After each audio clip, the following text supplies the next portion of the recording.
ಕೊಡ್ತಾ ಇದ್ದೀನಿ ನಾ ಆಕ್ಚುಲಿ ತಿಳಿ ಸಾರು ಮಾಡೋದು ಹೇಳ್ಕೊಡ್ತೀನಿ. ಎಂಥ ಐಟಮ್ ಯವ್ವ, ಎಂದರ ಕಲ್ತಿರೇನೆ ತಿಳಿ ಸಾರು ಮಾಡೋದು. ತಿಳಿ ಸಾರು ಮಾಡೋದು ಹೇಳ್ಕೊಡ್ತಾಳಂತ.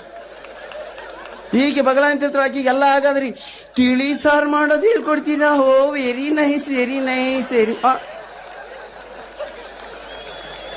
ಓ ಹ್ಯಾಗ್ ಮಾಡ್ಬೇಕು ತಿಳಿ ಸಾರು ಹೇಳಿ ಪದ್ಮಾವತಿ ಮೇಡಮ್. ತಿಳಿ ಸಾರು ಮಾಡ್ಬೇಕಾದ್ರೆ ಫಸ್ಟ್ ಆಕ್ಚುಲಿ ಸ್ಟವ್ ಹಚ್ಬೇಕು. ನಾವೇನು ಮನೆಗೆ ಬೆಂಕಿ ಹಚ್ತೀವಿ ಒಂದು ಸಾರು ಮಾಡಕ್. ಸ್ಟವ್ ಹಚ್ಬೇಕಂತೀರಿ ಮೊದಲು. ಸ್ಟವ್ ಮೇಲೆ ಪಾತ್ರೆ ಇಡಬೇಕು. ಓ ಇಲ್ಲ ನಾವಾಗ ಕುಂತ್ಕೊಂತೀವಿ ಇಲ್ಲಿ.